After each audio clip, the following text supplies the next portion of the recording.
If you're a struggling new nurse, let me show you my new nurse survival guide. Hey, I've been a nurse for like 15 years. I want to show you everything that you need to know, how to perfect your skills, how to master time management, as well as kind of the non-patient side of things, managing your stress, mistakes and incident reports. This is kind of the most important thing, the ICU printouts and cheat sheets, and then how to communicate as a nurse, how to give the best report, how to talk to doctors, and then a little bit of nursing school review in case you forgot anything.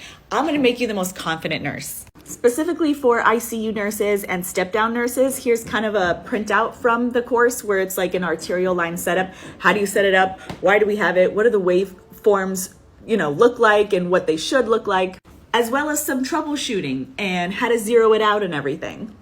I'm here to help you, even if you just want to vent as a brand new nurse. DM me. I'd love to talk to you and just help you to become confident and really good at your job.